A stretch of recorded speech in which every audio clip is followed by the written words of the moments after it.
The Lion and the Mouse. Once a great big lion lay fast asleep in the woods. By and by, a mouse came along, a little teeny tiny mouse. Now, the lion was lying so still that the mouse thought he was only a big heap of dried brown grass. So the mouse began scampering around, up and down the lion's body. The little feet of the mouse were tickling the lion's stomach. The lion opened one big mouth, and he woke up wide awake. Grrr, growled the lion. He reached out a paw and snap! He snatched the little mouse. So, the lion roared, it's you who've awakened me. I'll put a stop to that. I'll eat you for my breakfast. The mouse was terribly frightened. His heart went pit-a-pat, but he squeaked in a wee little voice, Almighty King of the Beast, please don't eat me. If you'll let me go this once, I'll never forget your kindness. But the lion opened his great big mouth and began to smack his lips. Yum, yum, little mouse, he said. I think you'll taste very good. Trembling all over, the mouse pleaded, please let me go. Oh, please. Who knows, great king of the beasts? If you let me go, it might happen that someday I could be helpful to you. You help me, cried the lion. A teeny tiny thing like you help the great king of the beast?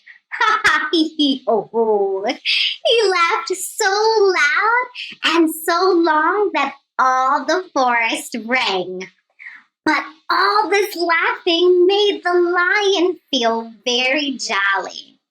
Well, after all, he said, you're really too small to make a good breakfast. So the lion opened his great big paw, and the little mouse slipped out as fast as he could to hide himself in the grass. Not long after this, the lion was wandering in the woods. Suddenly, he fell in a hole that had been dug by some hunters who wanted to catch the lion. The lion was groaning in the deep hole when the hunters found him. With a strong net, they drew him up out of the trap and then tied him with a rope to a tree. Oh ho, they laughed, let us go and fetch a strong cage for this lion. I must get away, thought the lion, before the hunters come back. And he tugged and tore at the rope, but he could not get himself free.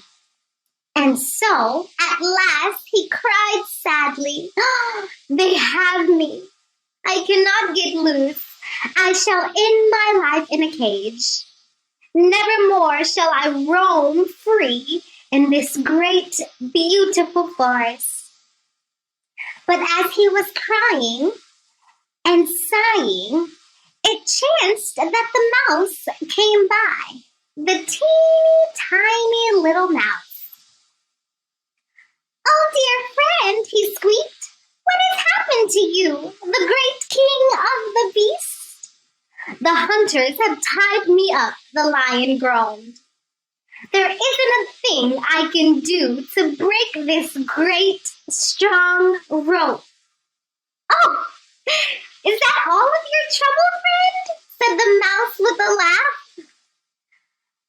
You needn't seem so What about it? The lion grumbled. It's a very sad end for me. But already the little mouse had gone straight to the rope and begun to gnaw it with his sharp teeth. He gnawed and he gnawed and he gnawed, and pretty soon, split, split, split, the rope began to break. Bit by bit, the mouse chewed until, all at once, snip, snap, he had gnawed through the very last strand. The rope broke apart, and there stood the lion, free. You thought I could never help you, the little mouse said to the lion. But look, I have set you free. The lion was so surprised he could hardly speak. Well, well, he said at last. Just look at what you've done. A teeny tiny thing like you has set free the king of the forest. I'm ashamed that I laughed at you. I should never have judged you by your size. Goodbye, little friend. I thank you.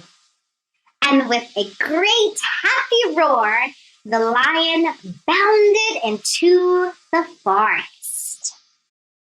The